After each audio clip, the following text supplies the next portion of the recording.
आज आपको आने वाला है भरपूर मज़ा। काहे से कि खूब सारे बालक बालिकाएं होते हैं जिनको लगता है कि हम फन्ने खा हैं, लेकिन इंटरव्यू करने जाते हैं तो टाएं टाएं फेस हो जाते हैं, फिर कहते हैं कि हमको किसी ने सही से मार्गदर्शन नहीं दिया। तो हमारे बुजुर्गों ने कहा कि सब रंगरूटों को सही राह दिखाने की बेटा तुम्हारी जिम्मेदारी है। इसलिए लल्लन टॉप ने शुरू किया रंगरूट। और रंगरूट में हम बीच बीच में तो रम खां लोगों को बुलाते हैं जो फन्ने खां लोगों को ट्रेन करते हैं। ऐसे ही एक भाई साहब आज हमारी पकड़ में आ गए हैं। एकदम चिकोलाइट स्टोरी है। नितांत छोटे कस्बे से आते हैं यूपी के, जैसे हम हर दूसरा हिंदुस्तान का नौजवान आता है। हम सबके पास एक धांसू वाइट टाइगर वाली स्टोरी होती है। फिर कोई शर्मा अंकल आके बता देते हैं बेटा बीटेक करो, बड़ा स्कोप है, और ये सही में कर लेते हैं। और फिर नौकरी करने जाते हैं फेसबुक। तो आज हम इनसे पूछेंगे कि ज़करबर्ग के पास सही में एक ही रंग की टी शर्ट है, कलर ब्लाइंड है, मामला क्या है, और क्या वहाँ पे सही में जो बर्गर मिलता है उसका पैसा नहीं देना पड़ता और कितने भी खा सकते हो। उसके बाद आते हैं अपनी कंपनी शुरू करते हैं और इतना सारा पैसा, जैसे अखबारों में छपता है ना, इतनी बड़ी फंडिंग मिल गई, पैसा वैसा भी मिल जाता है, कंपनी एकदम चिकोलाइट चलने लगती है। पर जब चीज़ें चलती हैं तो साथ साथ ग्लोरी के इल्ज़ाम भी आते हैं, तो बहुत सारे आरोप भी लगते हैं। उन पर भी खूब सारी बातें करेंगे। मेरा नाम सौरभ द्विवेदी है, ये रंगरूट का नया एपिसोड है और इस एपिसोड में हमारे मेहमान हैं भाई साहब। इनने एक धांसू सी कंपनी बनाई है जिसका नाम स्केलर एकेडमी है। हमारी रिसर्च टीम ने पूरा खर्रा तैयार किया है स्केलर एकेडमी पे। गुरु, थोड़ी धुकधुकी हो रही तुमको कि नहीं? थोड़ी थोड़ी पर हमने सुना है कि जो पढ़ने लिखने वाले लड़के लड़कियां होते हैं वो खर्रे की नौबत नहीं आती। कभी नकल वकल किए हो कि नहीं? ऐसे सूसू करने गए और संस्कृत की संधि पूछ के आ गए? सर नकल कराई है, करी तो नहीं। स्वैग है भाई, स्वैग है। अंशुमान सिंह कहाँ के रहने वाले हैं? जी मेरे पिताजी तो आजमगढ़ के पास में एक छोटा सा गांव है, वहाँ से हैं। आजमगढ़ के रहने वाले? जी हाँ। लेकिन जब से मुझे याद है तब से मैं एक ज़िला है उत्तर प्रदेश में, अंबेडकर नगर करके, अकबरपुर भी बोलते हैं। बिल्कुल मशहूर जिला है भैया। जी वो ज़िला तो मायावती वहाँ से सांसद रही है। बिल्कुल बिल्कुल। एक्चुअली वो ज़िला इसीलिए है बिकॉज बहन मायावती वहाँ से थी। वहाँ पे ज़िला लायक कुछ था नहीं, हम तो खेतों के बीच में रहते थे। अच्छा जी, थोड़ा स्पष्ट कर दीजिए वरना जनता समझेगी फार्म हाउस था भैया का। अच्छे शहरों में उसको आजकल यही बोलते हैं, खेत के घर को फार्म हाउस बोलते हैं। जी आप उसको फार्म हाउस बोलिए, कुछ और बोलिए। फार्म हाउस, खेत वाले घर में थे हम। वहाँ पे 2 स्कूल हुआ करते थे अच्छे। दोनों कॉन्वेंट स्कूल थे, एक सेंट पीटर स्कूल था और एक सेंट जॉन स्कूल था। अच्छा। तो सेंट पीटर स्कूल में मैं पढ़ता था, मेरा छोटा भाई सेंट जॉन स्कूल में पढ़ता था। क्या बात है जी। तो वहीं से वो सुबह सुबह आप लोग वो वाली प्रार्थना करते थे कि हमको क्या हमको स्वर्ग में जाना है? किस तरह की प्रार्थना होती है? अब सर मुझे एग्जैक्टली वो प्रार्थना कौन सी थी वो तो याद नहीं है। हाँ। लेकिन टाई वाई पहन के जाते थे? टाई जूते एकदम अलग भोकाल रहता होगा। जी जी जी। फिर ये बीटेक का चस्का? सर इंडिया में सबकी कहानी वही होती है, या तो आप डॉक्टर बनते हो या फिर इंजीनियर बनते हो। तुम गुरु हमको सर बोल रहे हो ना, हमको अच्छा तो बहुत लग रहा है, लेकिन सौरभ बोलोगे तो ज्यादा अच्छा लगेगा। जी सौरभ। हाँ। तो इंजीनियर बनते हो आप या फिर डॉक्टर बनते हो। हमारी पूरी फैमिली इंजीनियर्स की फैमिली है। मतलब मुझे अपने भाई, कजिन्स, नेफ्यूज, जितने लोग मालूम है सारे इंजीनियर्स।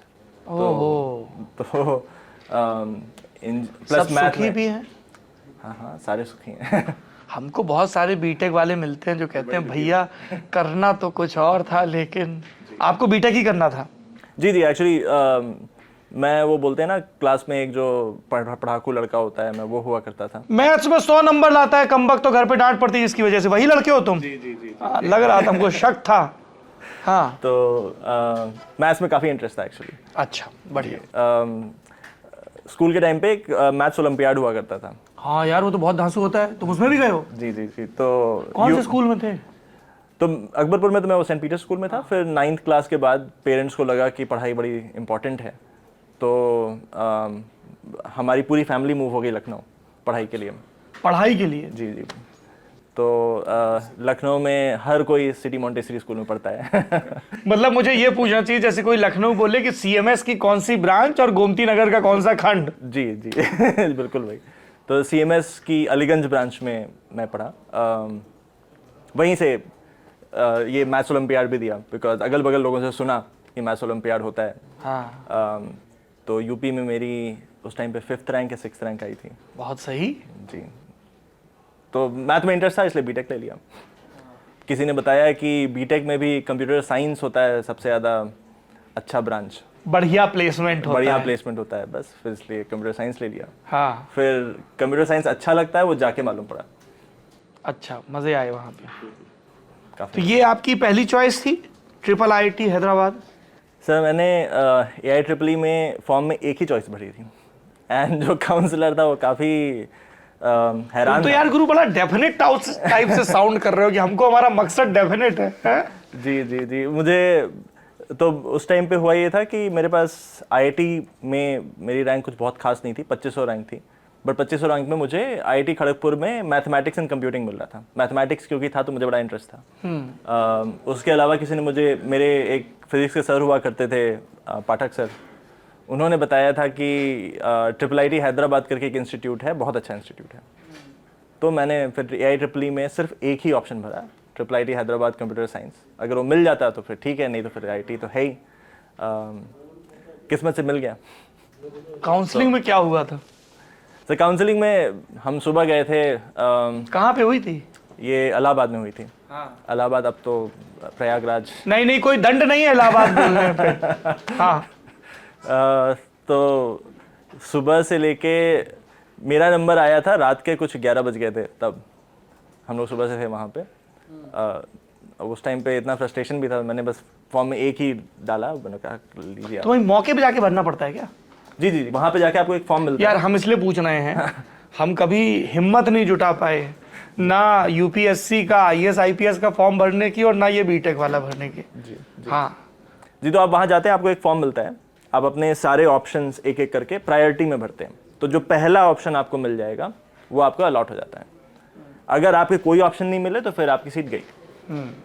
तो इसलिए वो बड़ा हैरान था, क्योंकि मैंने एक ही ऑप्शन भरा था, अगर वो नहीं मिलता तो मुझे AIEEE से कहीं एडमिशन नहीं मिलता। तो बट काफ़ी श्योरिटी थी कि वहीं जाना है और कहीं नहीं जाना, और किस्मत से मिल गया। हाँ, काउंसलर ने पूछा नहीं बेटा जल्दी फॉर्म भर दिया था क्या? पूछा, बड़े हैरान थे। वो बोल रहे थे कि फिर से सोच लो, एक और ऑप्शन भरना भर लो देख लो एक दो और। लेकिन मैंने बोला नहीं, श्योर। फिर वहाँ कैसी थी लाइफ? तो मेरे पास भाई उस टाइम पे एक्चुअली बिट्स पिलानी भी था, IIIT हैदराबाद भी था, IIT भी था।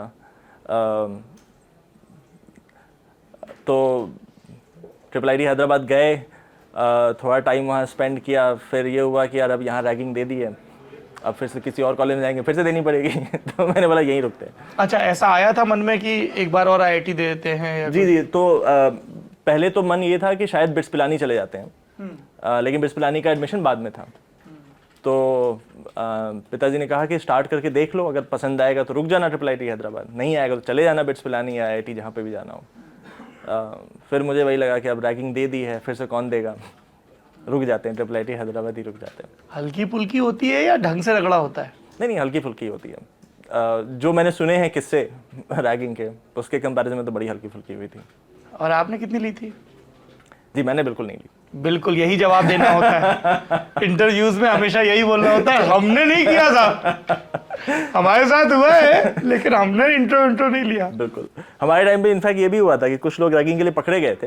हाँ। और उनको एक आश्रम भेज दिया गया था उत्तराखंड में कि आप वहाँ 6 महीने रह के आइए, आप सीखिए, जीवन विद्या सीखिए, फिर वापस आइएगा कॉलेज। यार ये बहुत अभिनव विचार है हैं? जो रैगिंग में पकड़े जाएं। और वहां पे श्रम करवाते थे आश्रम में कि नहीं? हाँ, आप आश्रम में रहिए, रह के वहाँ के काम करिए। And they actually live there for 6 months? Yes. वो जो 6 लोग थे, 6 या 8 लोग थे, उनको आश्रम में 6 महीने रुकवाया गया। वाह। और अगले 6 महीने तक उनको घुटी मुड़ी करके नहीं रखा गया था, अलग से पहचान नहीं, या भैया आश्रम से आए? नहीं, 6 महीने बाद उनको थोड़ी दिक्कतें आई, क्योंकि उनको क्रेडिट्स वगैरह वापस जल्दी करने थे, लेकिन उसके बाद फिर रैगिंग हुई नहीं कॉलेज में। Good, message delivered. जी। वहीं पे आपकी अपने गुइया बज्जू से मुलाकात हुई? जी। गुइया बज्जू साथी को बोलते हैं। जी, मैं अपना मेरे जो अभी को फाउंडर हैं अभिमन्यु सक्सेना, मैं उनसे वहीं मिला था। उनका भी किस्सा बड़ा यूनिक सा है। बताइए। उनका एडमिशन हुआ था पहले NIT में। जी। उन्होंने ज्वाइन किया था मैकेनिकल ब्रांच या कोई ऐसी ब्रांच थी। उनको भी समझ में आ गया थोड़े टाइम में कि मज़ा नहीं आ रहा है, तो फिर उन्होंने वापस एक और ट्राई में फिर से दिया था, फिर ट्रिपल IIT हैदराबाद मिल गया था। एंड अगेन वो किस्से सुनाते थे रैगिंग के अच्छा। कि वहाँ पे कैसी रैगिंग होती है, तो मुझे लगता था फिर तो बच गए हम लोग। लेकिन उनके साथ काफ़ी कुछ हम लोग मतलब ऐसे एक्सपेरिमेंट करते थे, कुछ कुछ रैंडम चीज़ें बनाते थे। सेकेंड ईयर के एंड में हमने एक होम ऑटोमेशन सिस्टम बनाया था कि आप अपने लैपटॉप से बिजली के जितने भी यंत्र हैं कैसे कंट्रोल कर सकते हैं। नाम रखा दक्ष। दक्ष, बताइए ज़रा विस्तार से। जी जी। तो हम लोग, हमको लेकिन लोगों ने ये बताया, माफ़ करिए बीच में टोक रहा हूँ, जी जी जी बोलिए। कि जो आपकी और अभिमन्यु की कहानी है, जैसे ऐसा होता है ना बिफोर क्राइस्ट आफ्टर क्राइस्ट, जी। वैसे आप लोगों की कहानी बिफोर सांभर और आफ्टर सांभर शुरू होती है। ये सांभर का क्या किस्सा है? सर सांभर का किस्सा है, उनने गिरा दिया था आपके ऊपर सांभर, क्या हुआ था? अच्छा, वो तो सर फर्स्ट ईयर में आते ही बॉनी कर दी गई थी। जी जी। क्या हुआ था? हमारी पहले 6 महीने हुई थी जीवन विद्या, जिसमें पहले 2 हफ्ते हमें सिर्फ मोरल साइंस बोलते हैं ना, वो सिखाया गया था। क्या सिखाते गुरु? अरे मैं, मेरा शरीर, मेरी आत्मा, कुछ कुछ ऐसे नहीं है, तो बैग लग जाएगी। थोड़ा विस्तार से बताओ क्या सिखाते हैं। ये एक्चुअली कुछ आश्रम से ही लोग आए थे। वो टेक के बारे में बात नहीं करते थे, मतलब टेक के मतलब आप पढ़ने के पहले बिहेवियर कैसा होना चाहिए, दुनिया को कैसे देखना चाहिए, क्या चीज़ें सही हैं, क्या चीज़ें गलत हैं, उन पे हमारी क्लास होती थी। सुबह 8 बजे स्टार्ट होती थी और शाम को 5 बजे ख़त्म होती थी। हमें पूरे पहले 6 महीने में ये था कि आपको ज़मीन पे बैठ के ही खाना खाना है, आप जिस बर्तन में खाएंगे उसको धोने का काम आपका है। ट्रिपल IIT हैदराबाद, हाँ हाँ। कोर्स वगैरह चालू हो गया, लेकिन जो ये कुछ कुछ बिहेवियर्स थे, ये उन्होंने पहले पूरे 6 महीने तक रखे। मतलब is it across the triple IITs या सिर्फ ये हैदराबाद कैंपस की विशेषता? ये अभी सिर्फ हैदराबाद का है। इनफैक्ट जो हमारे उस टाइम पे डीन थे राजीव संगल, ये उन्होंने स्टार्ट किया था। वो फिर बाद में IIT BHU गए थे, उन्होंने वहाँ भी स्टार्ट करने की कोशिश करी, लेकिन वहाँ के छात्रों को पसंद नहीं आया, तो उन्होंने हड़ताल वगैरह कर दी थी। ये सब सुनने में आया था मुझे। अच्छा। लेकिन अच्छी चीज़ थी। अब अभी मैं सोचता हूँ उसके बारे में। I was about to come, कि जो हमें उस समय बोर या बोझ लगता है, बाद में उसका महत्व समझ में आता है। नहीं, वो एक आपको वही चीज़ समझ में आती है कि कोई भी काम छोटा नहीं होता है। आप, क्योंकि ये सारे लोग अभी मैं देखता हूँ तो जो मेरे आसपास के जितने भी लोग थे उस बैच में, सारे अच्छी जगहों पे हैं, सब अच्छा कमा रहे होंगे, लेकिन क्योंकि सबने ज़मीन पे बैठ के खाया है, बर्तन धोए हैं। हमें तो इनफैक्ट ये भी होता था कि जो पनिशमेंट मिलती थी तो हमें पनिशमेंट में बोला जाता था कि आप झाड़ू पोछा लगाओ, जाके बाथरूम साफ़ करो। तो ये सारी चीज़ें करी हैं हमने, तो that stage with you for life. Gandhi का कस्तूरबा से जो पहला बड़ा झगड़ा हुआ था, वो शौचालय की सफाई को लेकर ही हुआ था अफ्रीका के एक फार्म में। ये जो हम लोगों के दिमाग में श्रम पावर हायरार्की से जुड़ी चीज़ है ना, कि कोई झाड़ू लगा रहा है, कोई जूते गांठ रहा है, या कोई पेड़ से कुछ वनो उत्पाद निकाल रहा है, या कोई सब्ज़ी बेच रहा है, तो वो मानवीय गरिमा के क्रम में नीचा है। ये हम इसलिए सोचते हैं क्योंकि हमने श्रम को उस चीज़ से जोड़ रखा है, और उसकी काट के लिए बड़ा ज़रूरी है कि, और ख़ास तौर पर पुरुष बर्तन धोएं, शौचालय की सफाई करें, क्योंकि वो जेंडर वाला डिवीज़न भी रहता है काम का, है ना। बिल्कुल। भारत में तो हाउस होल्ड्स में ये होता है, मतलब मैंने देखा है अपने अगल बगल भी, कि अगर आप पुरुष हैं तो आपको काम नहीं करने दिया जाता है, आपको बोला जाता है आप पढ़ाई करो, एंड महिलाओं को बोला जाता है तो गरम फुलके खिलाओ, है। तो फिर दक्ष का ख्याल है, सांभर की कहानी सुना रहे थे। जी जी। तो मैं वहीं ज़मीन पे बैठ के खा रहा था, वो प्लेट लेके आ रहे थे और वो उन्होंने मेरे पास आके सांभर मेरे ऊपर गिरा दी। मतलब ये धोखे से? नहीं, अरे मतलब धोखे से ही हुआ था, जानबूझ के नहीं किया था, लेकिन हाँ, इतना तो यकीन है। अभी भी इतना यकीन है। अभी पार्टनर है, थोड़ा बोलना पड़ेगा ऐसे। हाँ। तो तब मिले हम लोग पहली बार जी। ऑब्वियसली उन्होंने काफ़ी सॉरी वगैरह बोला, हेल्प करी, लेकिन मिले पहली बार वहाँ, इंट्रोडक्शन तब हुआ। So he was your classmate? He was my batchmate, same batch में साथ में थे।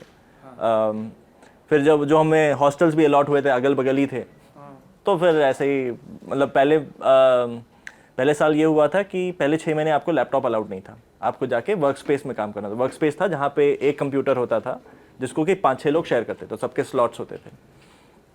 तो 6 महीने जैसे ही ख़त्म हुए वैसे ही कुछ लोग लैपटॉप लेके आए थे, मेरे पास भी एक लैपटॉप था।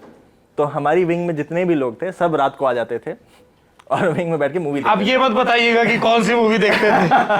नहीं सही मूवी देखते थे। अरे हमने यही कहा सही देखते थे, पर टॉरेंट से डाउनलोड करते होंगे, जी लैन पे पड़ी रहती होंगी। जी, लैन पे पड़ी रहती थी बहुत सारी मूवीज। तो काफी सामुदायिकता होती है छात्रावासों में। तो उस तरीके से फ्रेंडशिप थोड़ी और अच्छी मूवीज देखने के क्रम में। जी जी जी जी। तो दक्ष का ख्याल कैसे आया?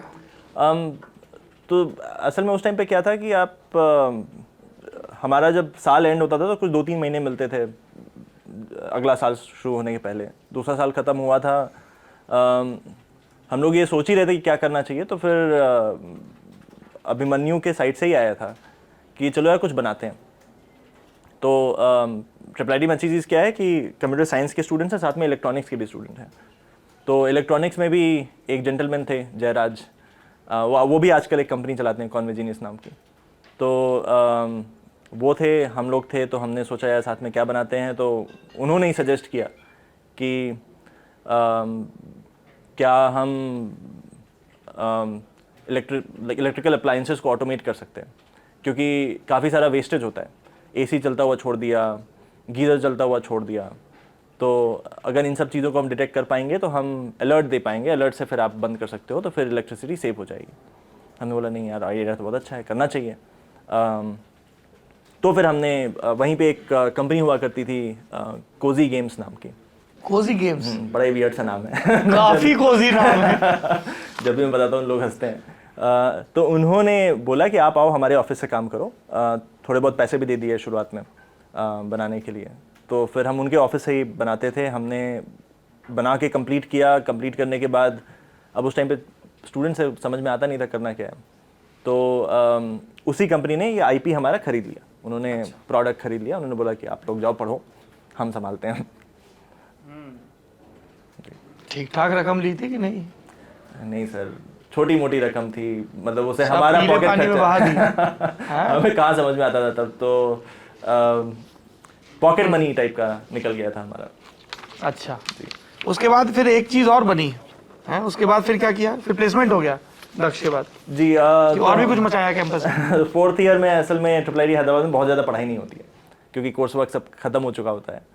तो हम लोग ने ये देखा था कि 4th ईयर के टाइम पे सारे कॉलेजेस, हमारे पुराने बैचेस में सारे सीनियर्स जो थे वो 4th ईयर के टाइम पे वो क्या बोलते हैं, टेस्टिमोनियल्स वाली बुक या फिर एक फोरम बना लेते थे जहाँ पे चर्चाएं होती थी लोगों के बारे में। तो हमने कहा कि हम क्यों ना उसका एक प्रोडक्ट बना दें जिसमें हर साल ये होता रहेगा और डॉक्यूमेंट होती रहेंगी चीज़ें। लोग चाहते थे कि एनोनिमस हो, किसी का नाम ना आए। हाँ। तो हमने एनोनिमस बना दिया। अब एनोनिमस बनाते समय ये नहीं समझ में आया कि पेंडोरा बॉक्स खुल जाएगा। तो फिर उस पर काफ़ी सारी ऐसा कंटेंट आने। कॉलेज भोपू था? जी जी, उसका नाम कॉलेज भोपू था। हमने IIIT हैदराबाद में लॉन्च किया था और NIT तिरुचिरापल्ली में किया था। अडॉप्शन बहुत अच्छा था, बहुत लोग यूज़ करते थे, रोज़ यूज़ करते थे। और कांड भी होने लगे थे उसके चक्कर में। बताइए क्या कांड हो रहे थे?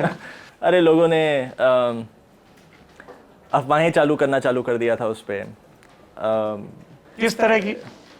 अब सर ना ही बताऊं मैं इस प्लेटफॉर्म पे तो ही अच्छा है। अरे बता दीजिए, थोड़ा बहुत बता दीजिए अपने हिस्से का एडिट करके। जी जी, मतलब भाई कुछ हमारे क्लासमेट्स लड़कियां थी, उनके बारे में कुछ ऐसी चीज़ें जो कि हल्की बातें। जी जी, गॉसिप और वो सब। गॉसिप। तो हमें लगा कि ये तो हम नहीं करना चाहते, तो फिर हमने उस टाइम पे प्लेटफॉर्म को बंद कर दिया। उस टाइम पे हम जॉब भी लग गई थी तो फिर हम लोग जाने ही वाले थे। हमेशा से ये था कि कुछ करना है साथ में, लेकिन पैसे बिल्कुल नहीं थे। तो हमने ये डिसाइड किया कि चलो दोनों लोग जॉब करेंगे 3-4 साल तक, इनफ सेविंग्स हो जाएंगी तो फिर एक प्रॉब्लम स्टेटमेंट उठा के उसको सॉल्व करने की कोशिश करेंगे।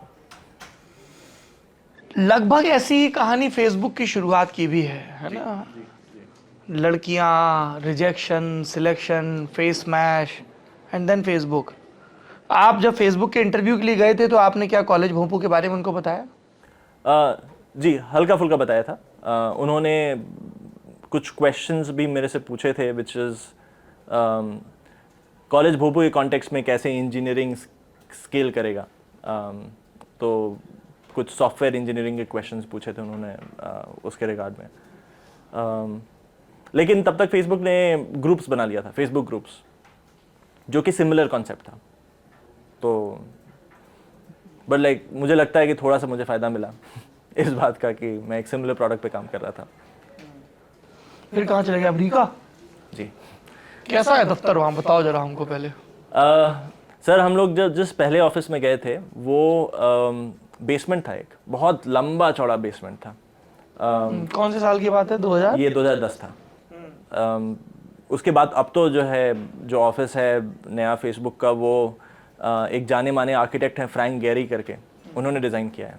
अब तो बताते हैं बड़ा झांफाड़ ऑफिस है। हाँ हाँ, वो पूरा एक शहर टाइप का है, पूरा एक शहर फेसबुक का वैसा है। तब वो 2 फ्लोर हुआ करते थे, एक बेसमेंट था, बेसमेंट में ही हम लोग काम करते थे। लेकिन फेसबुक उस टाइम पे भी आपको पूरी तरह से बिगाड़ के रखता था। आपको फ्री खाना मिलता था, फ्री लॉन्ड्री था, आपको कपड़े खुद से आप नहीं साफ़ करते थे, आप दे दो साफ़ करके ले आएंगे। खाना भी ऐसा था कि आप, ये वाला हमको भी चाहिए फ्री लॉन्ड्री है। हाँ। खाना भी ऐसा था कि आपको कभी भी कुछ भी खाना हो 100 फीट के अंदर आपको खाने का एक स्टॉल मिल जाएगा, जहाँ पे चॉकलेट्स, काजू बादाम, टॉफ़ियाँ। बस तुम ये और कह दो कि काजू कतली रखी होती थी तो हम ऋषिकेश चले जाए गुरु। जी जी, इंडियन खाना नहीं होता था लेकिन बाकी सब कुछ होता था। इसके पीछे विचार क्या है कि सोचने पे ध्यान फोकस करो, बाकी we'll take care of it? हाँ हाँ बिल्कुल वही है कि आप एक तो आपको असल में कैसा है ना कि वहाँ पे यूएस में जिस एरिया में है फेसबुक, वहाँ पे आपको कोई पब्लिक ट्रांसपोर्टेशन नहीं है, तो आपको खाना वाना बनाने में टाइम ना स्पेंड करना पड़े, आप खाना खोजने ना जाओ, कपड़े धोने में टाइम स्पेंड नहीं कर रहे हो। ये वैसी चीज़ें हैं जो कि कोई और हैंडल कर सकता है। आप पूरा टाइम अपने काम पे फोकस करो। कितने घंटे नौकरी करनी पड़ती है? सर कोई टाइम नहीं था, कोई टाइम नहीं था। हमारे साथ में कुछ लोग थे वो तो 1-2 बजे दोपहर में आते थे, लेकिन मतलब लाइबिलिटी ये होती थी कि भाई आपको ये काम दिया गया है, अगर ये 2 हफ्ते में होना है तो 2 हफ्ते में पूछा जाएगा हुआ कि नहीं हुआ। काम खत्म करने से मतलब था लोगों को। आप चाहे 1 घंटे भी ना हो, चाहे पूरे दिन गुजारते रहो। जी जी जी, कोई नहीं पूछता था। ये ठीक है। Flexible work. क्या काम करते थे वहाँ पे? If you have to explain it to layman. जी जी जी, अरे मतलब ये तो बड़ा आसान है एक्सप्लेन करना। उस टाइम पे एक नया फेसबुक मैसेजेस और फेसबुक चैट स्टार्ट हो रहा था। आपको पता नहीं याद है कि नहीं याद है, 2009 में फेसबुक में मैसेजेस तो था ही नहीं, चैट हुआ करता था जिस पे आप मैसेज भेजो तो वो सेव नहीं होता था। आप वापस आओगे तो मैसेजेस चले गए होंगे। तो एक एंड वो भी बना कैसा था, बड़ी इंटरेस्टिंग स्टोरी है वो। फेसबुक में कभी कभार ये लोग हैकाथॉन करते थे। हैकाथॉन क्या होता था कि रात भर आपको बहुत सारा खाना मिलेगा और आप कुछ भी कर सकते हो, कुछ भी बना सकते हो। तो किसी ने उस रात को एक छोटा सा चैट एप्लीकेशन बना के फेसबुक पे डाल दिया और वो एकदम से बहुत पॉपुलर हो गया। उस पे रोज के 3 बिलियन इज 3 अरब। 30 अरब। 30 अरब, हाँ 3 अरब। बिलियन तो अरब होता है ना। हाँ, 1 billion people cast their vote ऐसे बोलते हैं। हाँ हाँ हाँ, तो फिर 3 अरब होगा। सॉरी मेरी थोड़ी सी इंग्लिश टू हिंदी मैथ। हम भी नहीं सीखे, चालू रहो। हाँ, 3 बिलियन इंप्रेशन। 3 बिलियन मैसेजेस रोज रोज भेजे जाने लगे उस पे। तब समझ में आया कि big volume, that's a very big volume. उस टाइम पे गूगल चैट वगैरह कुछ 5-6 बिलियन कर रहे थे। तो एक रात में जो बना वो गूगल चैट का आधा ऑलरेडी वॉल्यूम करने लगा था। तो उनको समझ में आया कि यहाँ तो बड़ी अपॉर्चुनिटी है। तो उन्होंने बोला कि चलो इसको तो वापस बनाना पड़ेगा, अच्छे से बनाते हैं। तो वो जो टीम बना रही थी उसको मैंने ज्वाइन किया। एंड मेरा काम वही था, मतलब बना के उसको लॉन्च करना है। एंड वहाँ धीरे धीरे काम करते करते, अब नए नए ज्वाइन किए थे तो फिर कोई था भी नहीं यूएस में मिलने के लिए, तो मैं तो पूरे टाइम ऑफिस में ही रहता था। सुबह जाता था और रात को कुछ 1-2 बजे वापस आता था। तो ग्रोथ भी ज़्यादा जल्दी जल्दी हो गई। तो 2012 के आसपास फिर फेसबुक ने डिसाइड किया था कि मैसेंजर बनाएंगे हम, मैसेंजर जो अभी आपको दिखता है। तो वो जो टीम बना रही थी उसका लीड मैं था। अच्छा, तो एक बात तुम सही से बताना गुरु, तुमको विद्या रानी कसम है, पढ़ते हो मैसेज तुम लोग? जी, जो हम लोग मैसेज भेजते हैं। नहीं नहीं सर, बिल्कुल नहीं। मुझे मालूम है कुछ लोग ऐसे जिन्होंने पढ़े हैं और उसकी वजह से वो फायर हो गए हैं। बहुत स्ट्रिक्ट पॉलिसी है कि अगर आपका कोई दोस्त है या दोस्त का दोस्त है एंड अगर आपने उनके मैसेजेस चेक किए हैं तो फिर आपके ऊपर एक कार्रवाई होगी। आप किसी रैंडम यूजर जिसको आप जानते भी नहीं, आप उनके मैसेजेस चेक कर सकते हो क्योंकि आप कोई लेट्स से कुछ डीबग कर रहे हो। Product improvement. हाँ, प्रोडक्ट इंप्रूवमेंट। हाँ, तो ऐसे तो नहीं कि कोई आज भैया मन कर रहा है देखें जरा ओबामा ने मिशेल को क्या लिख के भेजा है? जी जी, उस टाइप के भी कुछ प्रोफाइल्स पे रिस्ट्रिक्शंस थे। जो सेलिब्रिटीज़ हैं आप उनके मैसेजेस चेक नहीं कर सकते। अगर किसी यूज़र से रिपोर्ट आती है कि ये नहीं चल रहा है या ये गड़बड़ है एंड वो यूज़र आपसे बिल्कुल भी रिलेटेड नहीं है, आपका दोस्त भी नहीं है, आपका दोस्त का दोस्त भी नहीं है, ये तो फिर डिस्क्लेमर देना होगा। जी जी, तो फिर आप चेक कर सकते थे। मन तो करता होगा। नहीं सर, लेकिन विद पावर कम्स रिस्पॉन्सिबिलिटी। अरे मेरे स्पाइडरमैन। तो 2 साल फिर ये किया, मैसेंजर लॉन्च किया। जी, मैसेंजर लॉन्च किया। फिर उस टाइम पे हम लोग व्हाट्सएप से कम्पीट करते थे। WhatsApp was the first player, हम लोग सेकंड प्लेयर थे। यूएस में हम फिर भी सबसे बड़े प्लेयर थे। तो अब तो मेरे ख्याल से व्हाट्सएप बहुत आगे निकल गया होगा और फिर खरीद भी लिया इसीलिए। हाँ हाँ, व्हाट्सएप फिर आगे निकल गया। फिर उन्होंने 2013 में व्हाट्सएप खरीद लिया। उसी टाइम पे फेसबुक अपना पहला इंटरनेशनल इंजीनियरिंग ऑफिस स्टार्ट कर रहा था यूएस के बाहर। यूएस के बाहर तब तक कोई इंजीनियरिंग सेंटर नहीं था, जो कि लंदन में होने वाला था। तो उनको कुछ लोग चाहिए थे जो कि जाएंगे वहाँ पे, कुछ शुरुआत के इंजीनियर्स वगैरह हायर करेंगे। तो उसके लिए फिर मैं लंदन चला गया एंड वहाँ के शुरुआत के जो 100 इंजीनियर्स थे उनको हायर करने में मैंने मदद करी। तो अभी तो वो सेंटर काफ़ी बड़ा हो गया है।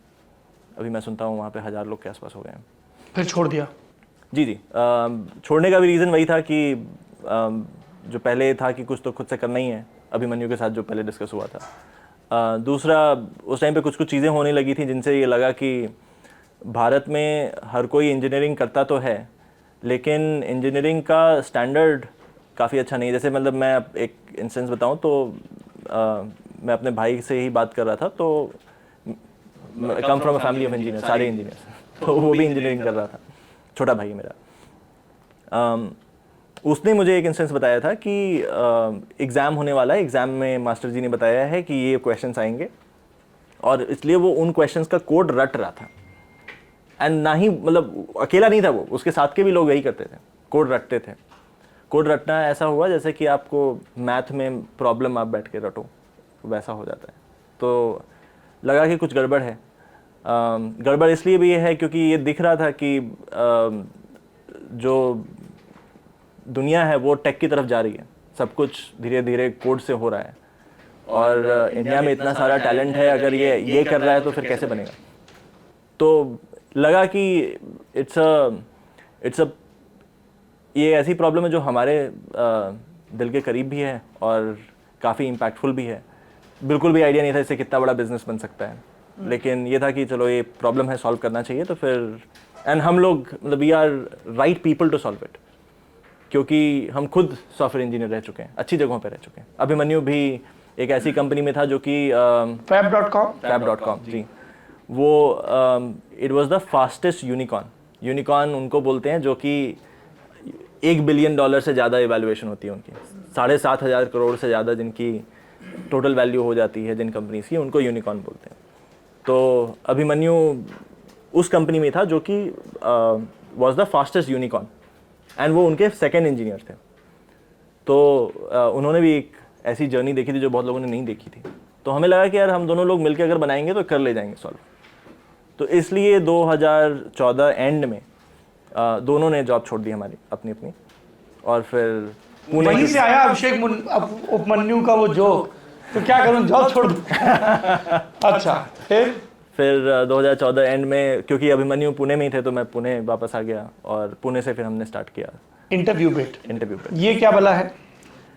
तो हमें शुरुआत में लगा कि अगर एजुकेशन सॉल्व करना है तो भाई एजुकेशन तो फ्री होनी चाहिए। तो हमने बोला कि यार फ्री एजुकेशन सबसे अच्छी कैसे बना सकते हैं। तो उस टाइम पे एक ऐप हुआ करता था डुओलिंगो नाम का, अभी भी है एक्चुअली, बहुत पॉपुलर है डुओलिंगो। अच्छा, आपको कोई नई भाषा अगर सीखनी हो तो I highly recommend that app. आप मतलब मैं गुजराती या स्पेनिश सीख सकता हूँ? बिल्कुल बिल्कुल। Duolingo, Duolingo, DUOLINGO, free app है। अच्छा, तो वो ऐप से मैं काफ़ी इम्प्रेस था, तो मैंने सोचा यार प्रोग्रामिंग के लिए भी डुओलिंगो बनाते हैं। किसी को अगर टेक सीखना हो, प्रोग्रामिंग सीखनी हो, तो उसके लिए डुओलिंगो बनाई जाए, फ्री रखेंगे उसको। तो interview bit was that, Duolingo for programming. CS के बीटेक धारियों के लिए ये था जी कुछ? जी जी जी थोड़ा आसान भाषा में समझाइए जी। तो हमने नहीं किया बीटेक। तो आप ऐसे सोचिए कि ये जो बड़ी बड़ी कंपनीज आप देखते हैं, फेसबुक, अमेजोन, गूगल, इनकी जो वेबसाइट्स वगैरह होती हैं, अगर पीछे जो हो रहा होता है, आप मतलब एलेक्सा को बोलते हो कि भाई ये गाना चलाओ, और वो गाना चल जाता है आपकी बात सुन के। तो और जब हम नहीं बोलते तब भी सुन रही होती है खंबा। ये नहीं बताओगे गुरु, अब तो बता दो, देश वापस आ गए हो।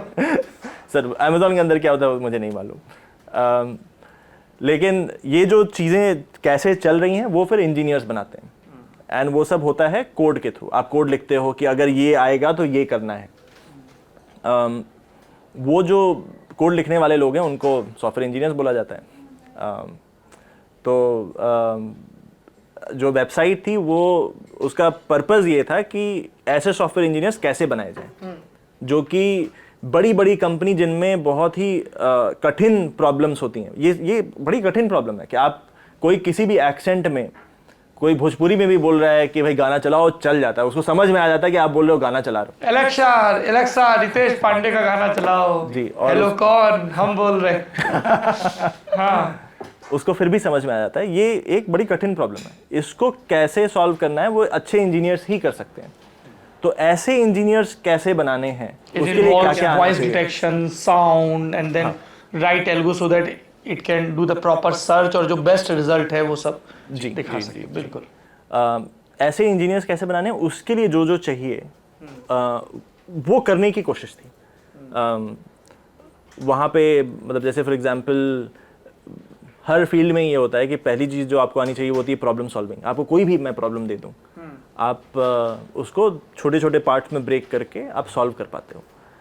तो प्रॉब्लम सॉल्विंग कैसे सिखाया जाए लोगों को, उसके लिए आपको बहुत सारी प्रैक्टिस करानी पड़ेगी। आपको बहुत सारी प्रॉब्लम्स देनी पड़ेंगी एक एक करके, जिसको आप सॉल्व करोगे, और मतलब 100, 200, 300 प्रॉब्लम सॉल्व करने के बाद आप में वो हैबिट आ जाएगी।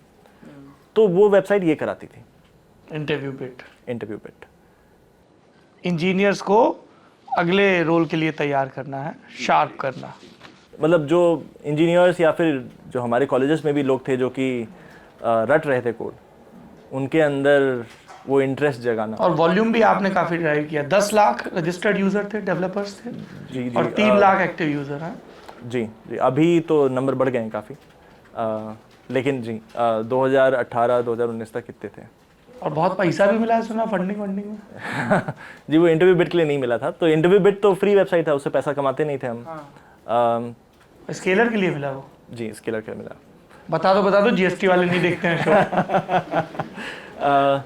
तो फिर स्केलर का ख्याल कहाँ से आया? जी, तो एक्चुअली क्या हुआ था कि इंटरव्यू बिट फ्री था, तो हमने सोचा यार कि इसको मोनेटाइज। पर फ्री वो चला रहे थे 5 साल, तो फिर पैसा कहाँ से आ रहा था मैगी का? जी, वही। तो पैसे के लिए हमने सोचा कि कैसे बना सकते हैं, तो फिर हमने कंपनी से टाई अप किया कि आपको चाहिए इंजीनियर्स, हमारे पास हैं बहुत सारे इंजीनियर्स, तो हम आपको इंजीनियर से कनेक्ट कराएंगे, लेकिन अगर आप हायर कर लोगे इंजीनियर्स तो आप हमें कुछ कमीशन दे देना।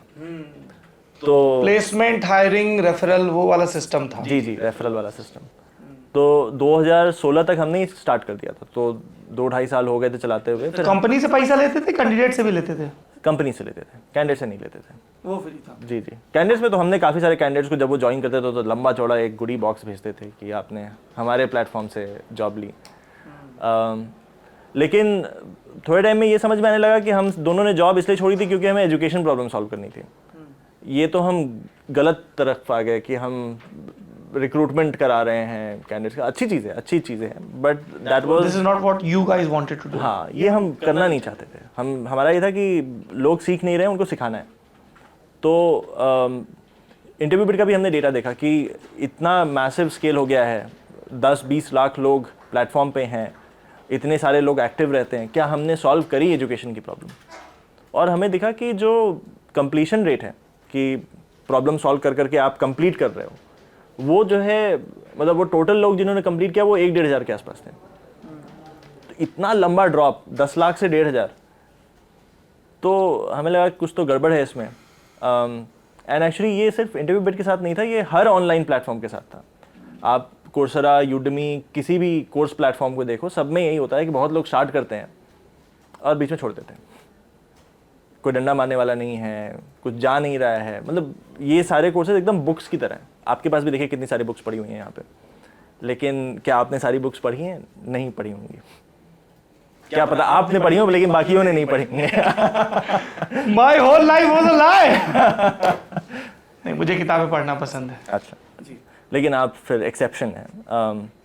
बहुत लोग किताबें फिनिश नहीं करते हैं क्योंकि कोई प्रेशर नहीं है ना, नहीं करूँगा कौन बोलेगा। मैं इसमें क्या करता हूँ, मैं जो ऑथर है उसको इंटरव्यू का कॉल दे देता हूँ कि आपका अमुक दिन इंटरव्यू होगा। अच्छा। तो क्योंकि मुझे भी कई बार इस किक की ज़रूरत होती है। You are right. जी जी। तो उसमें फिर प्रेशर रहता है कि यार अभी तो इंटरव्यू करना है और बिना पढ़े करेंगे तो एक्सपोज हो जाएंगे। जी जी जी जी। तो पढ़ना ही है, पढ़ना ही है, पढ़ना ही है। वो तो पर्पस वाली चीज़ हाँ। होगी आपके पास मोटिवेशन है। नहीं तो लेकिन ये जो जितने भी ऑनलाइन कोर्सेज बने थे वो कुछ नहीं but they were better books, more interactive, better books. तो हमने सोचा कि यार रियल वर्ल्ड में फिर कंप्लीशन रेट होता किसका है बहुत अच्छा। और हमें समझ में आया कि जो स्कूल्स और कॉलेजेस होते हैं उनको लोग छोड़ के नहीं जाते। कॉलेज कितने भी बुरे हों, 4 साल का अगर डिग्री है तो कंप्लीट तो करना है। गरारी फंस जाती है। जी, गरारी फंस जाती है। तो हमने सोचा कि अगर कॉलेजेस को रेप्लिकेट करना है, बुक्स को नहीं करना है, तो क्या बनाना चाहिए। एंड वहाँ से स्केलर स्टार्ट हुआ। हमारा मकसद उस टाइम पे भी यही था। हम तो ये ओपनली कंपनीज में, इंटरनली कंपनी में बोलते थे कि हमें ऑनलाइन स्टैनफोर्ड बनाना है। स्टैनफोर्ड यूएस का ऑनलाइन स्टैनफोर्ड। जी। स्टैनफोर्ड बहुत ही चिकोलाइट यूनिवर्सिटी है अमेरिका की, एकदम धांसू। जी जी जी। तो हमने काफ़ी सारी चीज़ें वहाँ से बोरो भी करी, लेकिन गोल यही था कि ऑनलाइन वर्चुअल यूनिवर्सिटी बनाना है जो कि एकदम। किस तरह के कोर्सेज होते हैं स्केलर में? जी एक्चुअली एक और साइकोलॉजी का सिद्धांत है कि आप अगर लोगों को बहुत ज़्यादा चॉइसेस देते हैं तो लोग कंफ्यूज हो जाते हैं। एक्चुअली एक बुक है बिहेवियरल इकोनॉमिक्स के ऊपर जो ये बताती है कि एक एक्सपेरिमेंट हुआ था। एक दुकान थी जिसमें 2 ही तरह की सॉस होती थी, एक लाल सॉस और एक हरी सॉस, और उनकी बिक्री काफ़ी अच्छी हो रही थी। तो ओनर को लगा कि यार सॉस तो बड़ी बिकती है, मैं और तरह की सॉस ले आकर रख देता हूँ। तो उन्होंने उसी पैनल को चेंज करके बहुत सारे तरीके के सॉस रख दी। 1 महीने में ही सेल्स डिप हो गई, आधी से भी कम हो गई। उसमें उस एग्जाम्पल से वही मालूम पड़ता है कि जब आप लोगों को बहुत सारे चॉइसेस देते हो तो लोग कंफ्यूज हो जाते हैं एंड फिर वो खरीदते ही नहीं। हमारा गुरु घर में बड़ा मजाक उड़ता है। हमारे हाथ में रिमोट आता है तो सब लोग बोलते हैं अब आधे घंटे की फुर्सत हो गई, क्योंकि आधे घंटे ये आदमी ये तय करने में लगाएगा कि देखना क्या है। जी जी जी। जबकि पहले DD1 होता था, रोज सुबह चित्रहार चल जाता था। तो हमारे यहाँ सिंपल से 2 ही ऑप्शन है, आप बनना क्या चाहते हो। आप या तो सॉफ्टवेयर इंजीनियर बनना चाहते हो या फिर आप एक डेटा साइंटिस्ट बनना चाहते हो। सॉफ्टवेयर इंजीनियर वो लोग हो गए जो कि ये कोडिंग करेंगे। जी। डेटा साइंटिस्ट क्या करता है? जी, डेटा साइंटिस्ट इतना सारा जो हमारे पास डेटा आ रहा है उसको यूज़ करके कुछ डिसीजंस लेते हैं। जैसे मैं एग्जांपल देता हूँ, मान लीजिए ऊबर कंपनी ऊबर कैब दिलाती है। अब आप कहाँ दिलाती है, आधे टाइम तो मना ही करते हैं। ड्राइवर फोन करके पूछता है, ये ऑन द रिकॉर्ड है, ऊबर वाले सुन लें। फोन कर कहाँ जाना है, अरे भैया पहले ही फीड कर दिया है, कैंसिल कर दीजिए आप, ड्राइवर बोलता है ऐसे। बहुत तंग है उबर से, हम तो ट्विटर पे लिख देते हैं तो एकदम शिकायतों की बाढ़ आ जाती है। चलिए मैं दूसरा एग्जांपल लेता हूँ। हाँ। जैसे आज अभी वो न्यूज़ में आया था, जोमेटो 10 मिनट में फूड डिलीवरी सर्विस चालू करने वाला है कि अब 10 मिनट में आपके पास खाना आ जाएगा। अब 10 मिनट में वो खाना बना भी नहीं सकते, कैसे पहुंचाएंगे आपके पास 10 मिनट में।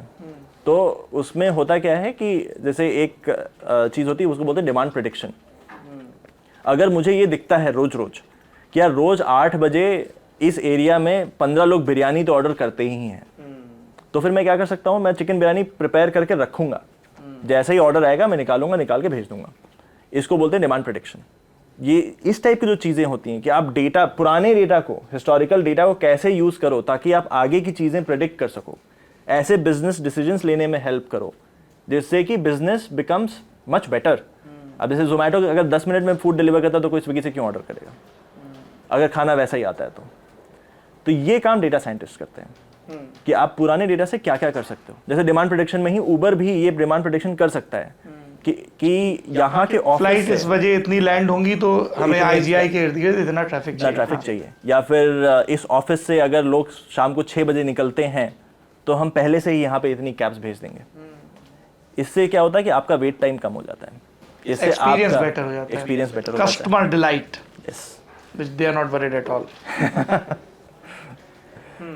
तो डेटा साइंस एक्चुअली एक नया फील्ड है जो कि पिछले 10-12 साल में ही आया है, लेकिन it is one of the fastest growing job vertical. अच्छा ये बताओ, जैसे मान लो कि ऐसे पिंकी और पिंकू ये वीडियो देख रहे हैं, नहीं आपका कैमरा इधर है, हाँ। हम उधर देख रहे हैं जी जी जी, ठीक है, और वो 12वीं कर रहे हैं और उनको लगता है कि भाई साहब बढ़िया बातें बता रहे हैं, हमको ही बनना डेटा साइंटिस्ट, तो उनको क्या करना चाहिए 12वीं के बाद? अनफॉर्चुनेटली अभी तक डेटा साइंस को लेके कोई कोर्स नहीं है, कोई भी बैचलर्स में, मतलब वो हमारा एजुकेशन सिस्टम जल्दी जल्दी इवॉल्व होता नहीं है, बैचलर्स में अभी कोई भी ऐसा प्रोग्राम नहीं है जो आपको डेटा साइंटिस्ट बना देगा। अब डेटा साइंस के लेकिन चाहिए क्या होता है, एक तो बड़ी स्ट्रॉन्ग मैथमेटिकल बैकग्राउंड चाहिए होता है, स्टैटिस्टिक्स हो, statistics, linear algebra, statistics, calculus, तो वो तो आप कोई भी मैथ हैवी इंजीनियरिंग कोर्स लोगे उसमें आपको सीखने को मिल जाएगा। थोड़ी बहुत कोडिंग चाहिए होती है, तो उस लिहाज से मैथमेटिक्स एंड कंप्यूटिंग वाली जो ब्रांचेस होती हैं वो क्लोजेस्ट हैं डेटा साइंस के, लेकिन वो भी एग्जैक्टली डेटा साइंस का काम नहीं कराती हैं। इसीलिए क्या हुआ है कि डेटा साइंस में बहुत सारे कोर्सेस ऑनलाइन आने लगे हैं जिनसे आप डेटा साइंटिस्ट बन सकते हो, या फिर लोग खुद से सीख लेते हैं, लेकिन काफ़ी कुछ सीखने को है वहाँ पे। जो हमने बहुत कॉमन ट्रांजिशन देखा है, जो लोग पहले सॉफ्टवेयर इंजीनियर्स रहे हों वो आसानी से डेटा साइंटिस्ट या मशीन लर्निंग इंजीनियर्स बन जाते हैं, या फिर जो लोग एक फील्ड होती है डेटा एनालिस्ट नाम की, जो कि पूरी मैथ पे ही डिपेंडेंट है, जो लोग डेटा एनालिस्ट बैकग्राउंड से होते हैं वो थोड़ा बहुत सीख के they can become data scientist. अभी अनफॉर्चुनेटली कोई ये बड़ा गड़बड़ है अपने यहाँ है, इतनी डिमांड है इंडस्ट्री में जी, हमको यहाँ लल्लन टॉप में चाहिए कुछ। मैं आपको बताता हूँ हम लोग क्या कर रहे हैं बाद में, in the later part of the interviews we are trying to solve that. अच्छा, इन स्केलर कैसे बताइए, अभी बता दीजिए मौके पे ही चौका। जी जी, तो एक्चुअली हमें ये लगता है स्केलर में कि हमारा जो बैचलर्स एजुकेशन है वो है ब्रोकन, क्योंकि इंडिया में, मैं सिर्फ बीटेक की अगर बात करूँ, आपने बताया बीटेक में लोग बड़े दुखी रहते हैं इंडिया में। हमने नहीं बताया, हमको लोगों ने बताया, हम तो गए नहीं उस रास्ते। बीटेक में हर साल 16 लाख लोग इंजीनियरिंग करते हैं। एक रिपोर्ट है एस्पायरिंग माइंड्स ने पब्लिश करी थी, उन्होंने बोला कि उसमें से 98% लोग अनएम्प्लॉयबल हैं। In fact 90%, that's a big number, very big number, yeah, for a company that is the youth capital of the world. Yes. तो एंड उस कंट्री में जहाँ पे यूथ कैपिटल होने के बाद हर कोई इंजीनियर बनता है या डॉक्टर बनता है, तो उसमें भी अभी होता क्या है कि कुछ कंपनीज उन्होंने तो मान लिया है कि ये लोग अनएम्प्लॉयबल हैं, तो आप अगर देखोगे तो TCS, इन्फोसिस, विप्रो ये लोग हायर करते हैं, फिर 6 महीने आपको ट्रेन करते हैं, फिर आप काम करना स्टार्ट करते हो, क्योंकि उन्होंने मान लिया है कि कॉलेज में तो आप कुछ नहीं सीख के आ रहे हो। ये बिल्कुल वैसे जाते हैं क्या ये लोग? हाँ भाई तुम जितने लोग काली टी-शर्ट में हैं वो सब लोग आ जाओ। जी जी जी, सबका ही हो जाता है। जी जी जी। No offence. बोलते हैं ट्रक में भर के ले जाते हैं। हाँ सही है। नहीं मतलब एक्चुअली ट्रक में भर के नहीं ले जाते हैं लेकिन लोग जिस वॉल्यूम में है। देखो कैसा जमाना आ गया, जोक पे भी एक्सप्लेन करना और सफाई देना पड़ता है आजकल। जी अभी कमेंट में नहीं तो कोई बोलेगा कि आप गलत बोल रहे हो, ट्रक में कहाँ भर के ले जाते हैं, हमारे यहाँ तो आए थे। हम तो बस में गए थे। बढ़िया। तो क्योंकि वो ब्रोकन है तो हमें ये लगता है कि उसको डिसरप्ट करना ज़रूरी है। It is now important to reinvent colleges. तो हमने थोड़ा सा ये देखा कि अभी जो हम प्रोग्राम चलाते हैं वो ऑलरेडी बड़े सक्सेसफुल हैं, इतने सारे रिजल्ट्स आ रहे हैं। किस तरह के प्रोग्राम होते हैं? BTech related, CS related? जी सीएस रिलेटेड, वो जो सॉफ्टवेयर इंजीनियरिंग और डेटा साइंस का मैंने बताया अच्छा आपको। तो अगर वो प्रोग्राम सक्सेसफुल है तो उनको हम मतलब वाई डू वी नीड कि लोग बीटेक कर लें उसके बाद वो प्रोग्राम करें। लोग इतने सारे साल स्पेंड करते हैं आईआईटी जेईई के लिए प्रिपेयर करने में, IEEE प्रिपेयर करने में। IEEE तो अब नहीं होता, शायद कुछ और होता है, लेकिन जेईई के लिए इतना सारा टाइम वो स्पेंड करते हैं प्रिपेयर करने के लिए। वो नहीं करना चाहिए, वो तो वेस्ट ऑफ टाइम है एक तरीके से। तो हेंस नेक्स्ट ईयर से जो हम जिस चीज़ के लिए काम कर रहे हैं वो ये है कि we want to launch a replacement of BTech programme. अब बीटेक का अगर रिप्लेसमेंट लॉन्च करना है तो उसके लिए कुछ चीज़ें चाहिए। अपार्ट फ्रॉम अच्छे टीचर, अच्छे मेंटर्स वगैरह जो हैं अभी स्केलर के अंदर, अच्छा करिकुलम, लोगों को डिग्री चाहिए होगी, बैचलर्स। हाँ और हमको लगा तुम यार गुरु पूरा ही सिस्टम है। एक वो अरिंदम चौधरी आए थे। जी अरिंदम चौधरी वाला काम नहीं कर रहे हैं। हाँ। मैं बताऊंगा विद डेटा क्यों। तो एक तो डिग्री चाहिए होगी, दूसरा मुझे ये भी लगता है कि कॉलेज का एक जो सबसे बड़ी अचीवमेंट है वो ये है कि कॉलेज में आप हॉस्टल में रहते हो और एक दूसरे से बहुत सीखते हो। Yes completely agree. राइट। मुझे भी याद है मैं अपने कॉलेज में मतलब कि no disrespect meant to any professor, लेकिन मैंने एक बाकियों से बहुत ज़्यादा सीखा, अपने प्रोफेसर से उतना नहीं सीखा। तो अगर वैसा है तो कॉलेज लाइफ में हॉस्टल भी आप नहीं हटा सकते हो और आपको डिग्री भी चाहिए, फिर ये सब कुछ चाहिए जो बचा हुआ मैं बता रहा हूँ। तो हमने अभी इंटरनली भी क्या किया है, एक हमने कॉन्सेप्ट लॉन्च किया है कॉल्ड स्केलरवर्स। स्केलरवर्स में हम क्या करते हैं कि जो साउंडिंग लाइक मेटावर्स। हाँ मेटावर्स है बट इन फिजिकल वर्ल्ड है। हम जितनी भी कोलिविंग कंपनीज होती हैं उनके साथ हम धीरे धीरे टाई अप कर रहे हैं जिसमें कि वो बिल्डिंग में सिर्फ स्केलर स्टूडेंट्स रहते हैं। वो अपना रेंट पे करते हैं जैसे कि आप एक कोलिविंग जगह पे करेंगे। लेकिन अगर आपके अगल बगल हर कोई स्केलर स्टूडेंट है और हमने कुछ रिचुअल्स बना दिए जैसे कि भाई संडे नाइट को टेक मूवी नाइट होगी, या फिर जिस दिन हमारे लेक्चर्स नहीं होते हैं वहाँ लोग साथ में बैठ के फिर असाइनमेंट सॉल्व करेंगे। जीवन विद्या। जी जीवन विद्या की कुछ हाँ। तो उस रिचुअल से लोग फिर एक दूसरे से घुल मिल लेते हैं। Sounds like hybrid, online and offline both. जी क्लासेस आपकी ऑनलाइन होती हैं। हर किसी को एक मेंटर मिलता है जो कि आपको गाइड करता है, वो खुद भी ऑलरेडी एक अच्छा सॉफ्टवेयर इंजीनियर है, तो वो भी ऑनलाइन होगा। लेकिन ऐसे कुछ जर्नलिज्म का भी कोर्स शुरू कर रहे हो क्या गुरु? हम लोग भी कुछ पढ़ लें, सीख लें। हैं जी अभी तो यही कर लें, वही बहुत बड़ी बात है, लेकिन धीरे धीरे विद टाइम बाकी चीज़ें भी करेंगे। मना नहीं किया है, गुंजाइश है जी। अच्छा, ये तो हो गई आपकी जर्नी। अब जिस ऑनलाइन दुनिया में आप जीविकोपार्जन कर रहे हैं और दूसरों को प्रेरित कर रहे हैं, उसी में कई शिकायतें भी दर्ज की गई हैं।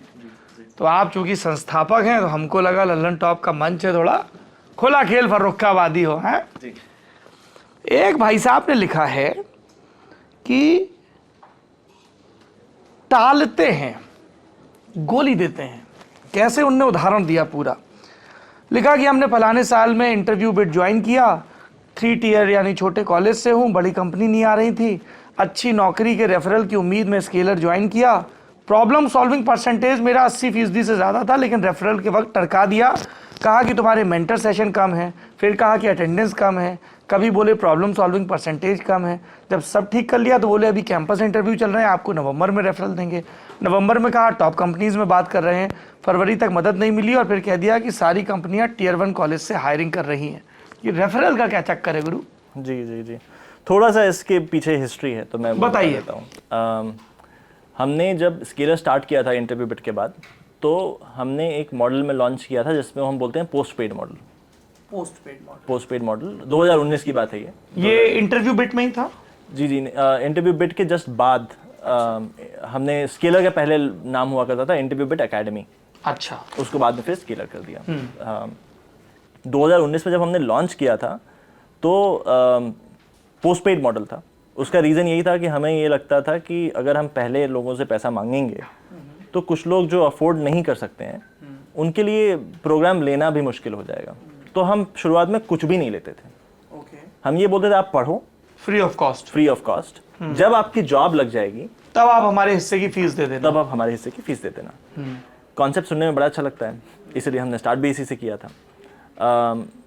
हुआ क्या कि एंड मतलब ये इसी कॉन्टेक्स्ट में है, हमें समझ में ये आने लगा कि लोग एक्चुअली प्रोग्राम पढ़ने के लिए ज्वाइन ही नहीं कर रहे हैं, क्योंकि जॉब गारंटी है, जॉब है, तो लोग जॉब के लिए ज्वाइन कर रहे हैं।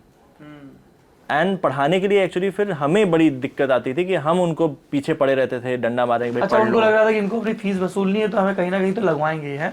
जी जी, तो एक तो दिक्कत वो आती है। दूसरा ये कि क्योंकि हम ऑनलाइन स्टैनफोर्ड वाले कॉन्टेक्स्ट से जा रहे थे, तो हमने चीज़ों को बड़ी कम्युनिटी हैवी बना रखा था कि लोग एक दूसरे से बात बहुत ज़्यादा करते हैं। एंड हम मतलब हर तरीके से फैसिलिटेट करते थे कि आप एक दूसरे से बात करो, क्योंकि आप एक दूसरे से ज़्यादा सीखोगे। उस केस में भी अगर मतलब भाई एक दो लोग होते भी थे बड़े सीरियस, बाकी लोगों को देखते थे कि यार वो तो पढ़ाई कर नहीं रहे हैं, तो उन पे भी थोड़ा बुरा प्रभाव पड़ता था। तो हमने क्या किया कि 2020 में ये मॉडल बंद कर दिया। एंड फिर हम एकदम जो ट्रेडिशनल कॉलेज वाला मॉडल है उसी मॉडल में चले गए कि आप फीस पे करिए, फीस अफोर्डेबल होनी चाहिए, उसके लिए हम आपको हेल्प करेंगे। एंड EMIs वगैरह से हम हेल्प करते हैं कि EMIs कम होती हैं, जैसे आपको फीस देने में दिक्कत नहीं आएगी, आप ज़्यादा टाइम तक दे दीजिए। लेकिन फिर ट्रेडिशनल मॉडल में रहते हैं, क्योंकि अब आपने पे किया है तो अब आपकी सीरियसनेस है, आप जानते हो कि आप यहाँ पढ़ाई के लिए आ रहे हो। प्रॉबेबली हमसे एक गलती तब ये हुई थी कि हमने बहुत ज़्यादा स्ट्रेस रेफरल्स पे दिया था, जिसकी वजह से ऐसे लोग आए थे जिनको पढ़ना नहीं था बट लेकिन रेफरल्स चाहिए थे। हमारे साथ में ऐसे केसेस हुए हैं कि लोग हैं एक भी क्लास नहीं आए आज तक हमारे बोलने के बाद भी, लेकिन लास्ट में जब बाकी लोगों की जॉब लग रही थी तो फिर वो कंप्लेन करने आ गए हमारी जॉब क्यों नहीं लगा रहे हैं आप। तो ये जो कुछ केसेस हैं ये उसी टाइम के केसेस हैं 2019 के। ये वो लोग हैं जो कि क्लासेस में रेगुलर नहीं रहे, काफ़ी प्रेशर डालना पड़ा उनको कि आप भाई असाइनमेंट सॉल्व कर लो। एंड देन उनका एक्सपेक्टेशन ये था कि आप हमें कंपनीज़ में कनेक्ट क्यों नहीं करा रहे हो। हमारा एक्चुअली कंपनी में कनेक्ट कराने में कोई एफर्ट नहीं जाता है, लेकिन कंपनीज़ के साइड से अगर आप सोचें तो कंपनीज़ के पास हायरिंग के लिए बड़े सारे चैनल्स होते हैं। वो भाई नौकरी पे जॉब डाल देंगे या फिर लिंक्डइन से कर लेंगे, हम एक और चैनल है उनके लिए हायर करने के लिए। अब कंपनी में जो इंसान हायरिंग कर रहा है वो कैसे देखता है कि कौन से चैनल से मुझे सबसे ज़्यादा हिट रेट मिलता है, अच्छा टैलेंट मिल रहा है, अच्छा टैलेंट कहाँ से मिल रहा है। अब अगर हमें एक प्रेफर्ड सोर्स बने रहना है कंपनी के लिए, तो हमें ये इंश्योर करना है कि आपके कंपनीज के पास जो भी लोग जा रहे हैं वो फिल्टर्ड जा रहे हैं, अच्छे लोग जा रहे हैं। तो वहाँ पे इसलिए हमारा थोड़ा सा इंडेक्सिंग ये था कि भाई जो लोग ज़्यादा सीरियस रहे हैं प्रोग्राम में उनको ज़्यादा प्रेफरेंस मिले। उस टाइम की बात है 2019 की बात। एंड हम उन लोगों को फिर फिल्टर करके कंपनीज के पास भेज देते हैं। वही तो जो लोग गलत एक्सपेक्टेशन से आए थे कि सिर्फ रेफरल मिल जाएगा। एक और इल्ज़ाम है कि आप लोग कॉन्ट्रैक्ट में ऐसी शर्त रखते हैं कि आप कंपनी के खिलाफ ऐसा कुछ पब्लिश नहीं कर सकते जो कंपनी या किसी प्रोडक्ट के लिए नुकसान करने वाला हो।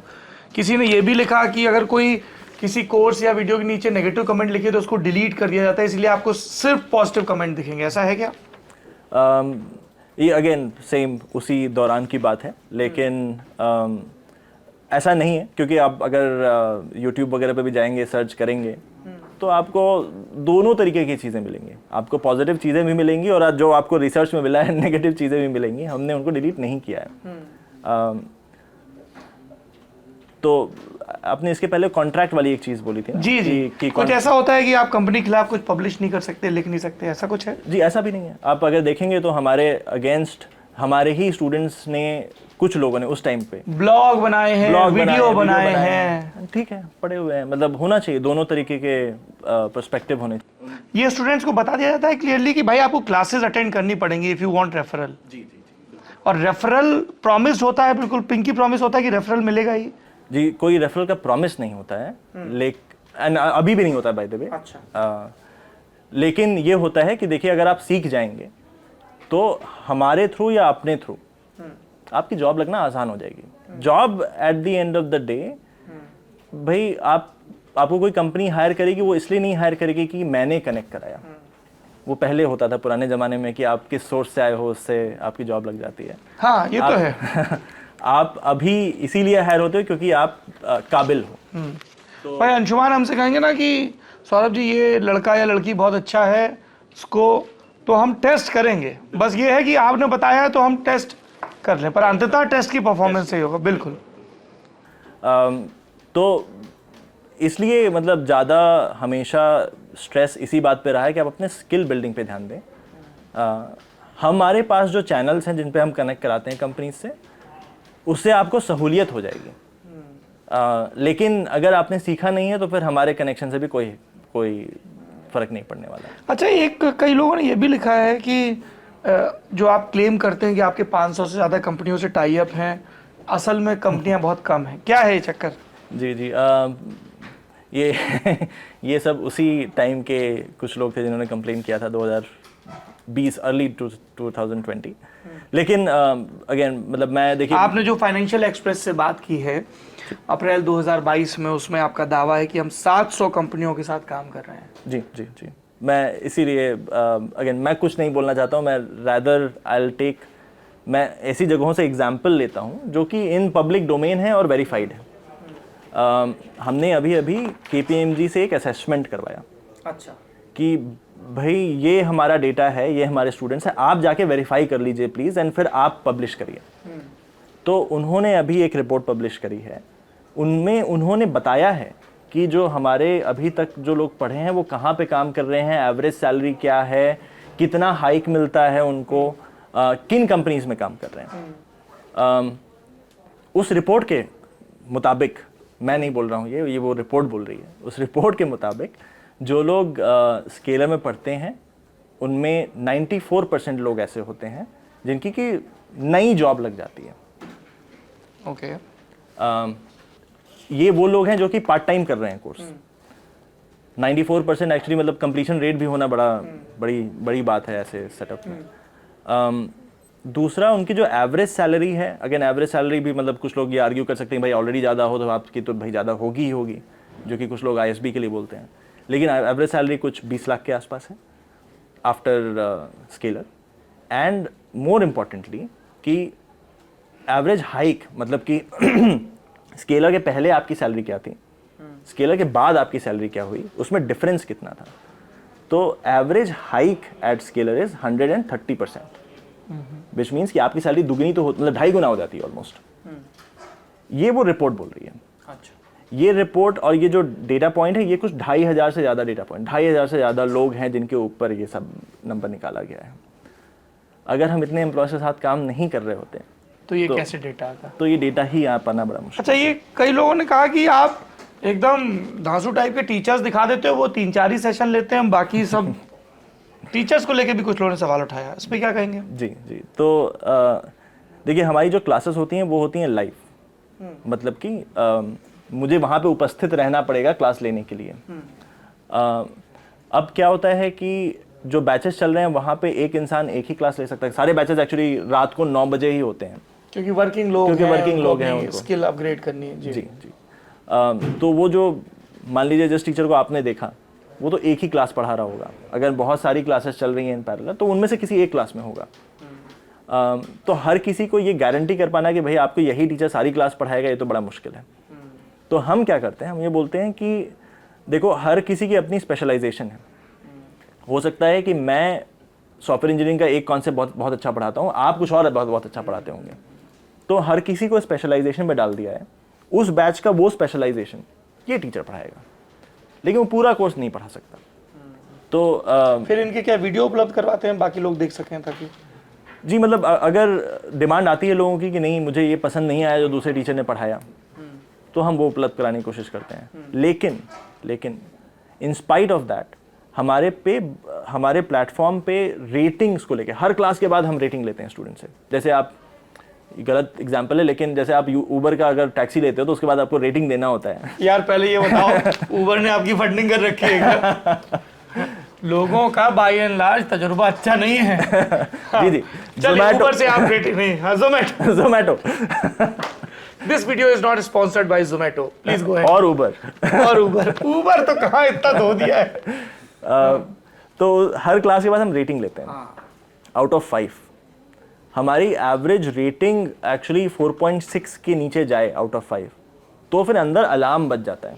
अच्छा, फ्लैग रेज हो जाता है, फ्लैग रेज हो जाता है, अफरा तफरी सब मच जाती है। इन मार्ट साहब को बच्चे पसंद नहीं कर रहे हैं। जी, तो जो भी टीचर पढ़ा रहा है उनकी बोथ क्वालिफिकेशन अच्छी होती है और पढ़ाने का लहजा, पढ़ाने का तरीका अच्छा होता है, तभी वो कंटिन्यू करते हैं यहाँ। अच्छा, मेरा आखिरी सवाल लंबी बातचीत के अंत में, एक आपका वीडियो है कि आप कह रहे हैं कि हमारा काम नौकरी देना नहीं सिखाना है, हम तो स्किल सेट और ये सब चीज़ें करते हैं। फिर कहा गया कि हम रिक्रूटमेंट एजेंसी नहीं है, अंशुमान जी का ये आपका बयान, हम अच्छा सिखाने के लिए यहाँ हैं, रेफरल के लिए कोर्स ज्वाइन करना है तो ना करें है। और इसमें भी कहा गया कि आप चेक कर लीजिए, इसके नीचे आपको कोई भी नेगेटिव कमेंट नहीं मिलेगा, कैसी कमेंट होता है डिलीट कर दिया जाता है। ये मेरे ख्याल से सारा कन्फ्यूजन यहीं पे आके हो रहा है कि कोई स्केलर में आए तो इस उम्मीद के साथ ना आए कि उसको नौकरी मिल ही जाएगी, इस उम्मीद के साथ आए कि उसका स्किल सेट इम्प्रूव होगा। जी जी, बिल्कुल बिल्कुल। मतलब देखिए, skill set improvement pre requisite है जॉब मिलने के लिए।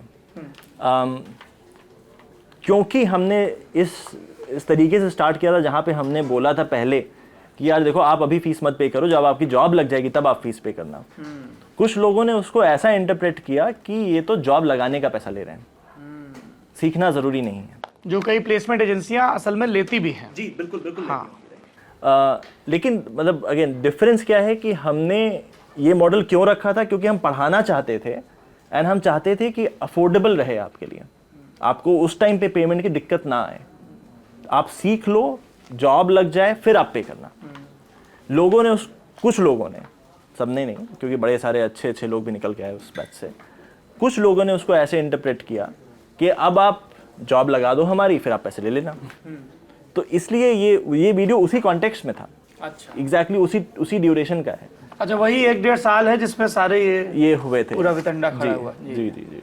एक नया मॉडल था एक्चुअली, हमने ट्राई करने की कोशिश करी थी कि भाई अगर ये चल जाए तो बड़ा अच्छा होगा सोसाइटी के लिए, क्योंकि फिर कोई भी हो, किसी भी गांव से आता हो, कहीं से भी आता हो, उसके लिए पढ़ना तो कई लोगों के लिए बड़ा मसला आता है शुरुआती दौर में। जी, पूंजी का। जी, तो पूंजी फिर फ्रिक्शन नहीं रहेगा उसका। तो इसीलिए वहाँ पे वो क्लियर करना बहुत ज़रूरी है कि भाई देखिए, आप हमको एक रिक्रूटमेंट एजेंसी की तरह ना देखिए जो जॉब लगाते हैं उसका पैसा लेते हैं, क्योंकि वो तो ये मानते हैं कि आपका स्किल बन गया है। हमें आप कॉलेज की तरह देखो जो कि आपसे फीस ऊपर पहले से नहीं ले रहा है, बाद में लेगा। लेकिन उसके लिए मतलब भाई कॉलेज तभी चलेगा ना जब आप सीखोगे उसके अंदर। IIT बॉम्बे ये थोड़ा बोलेगा कि आप 3 साल मत पढ़ाई करो, चौथे साल आगे प्लेसमेंट में बैठ जाओ। चलिए अंशुमान बाबू, आनंद आया आपसे बातचीत करके। आप अंशुमान की और स्केलर की और उसके पहले इंटरव्यू वेट की और उसके पहले कॉलेज भोपू की और दक्ष की जर्नी सुन रहे थे। पूरी बातचीत आपको कैसी लगी बताइए। रंगरूट में हम इसी तरह से, जो कभी रंगरूट थे अब रंगरूटों को हायर करते हैं, जो आपको ज़िंदगी की राह में बेहतरी की तरफ ले जा सकते हैं, या इनके शब्दों में कहें तो जो डंडा चला सकते हैं, किक भी दे सकते हैं ज़रूरी किस्म की, ऐसे लोगों से, ऐसे अचीवर्स से मिलवाते रहेंगे ताकि आपको भी अपने हिस्से के हौसले की खुराक मिलती रहे। रंगरूट की ये बातचीत आपको कैसी लगी कमेंट बॉक्स में ज़रूर बताइए और देखते रहिए लल्लन टॉप।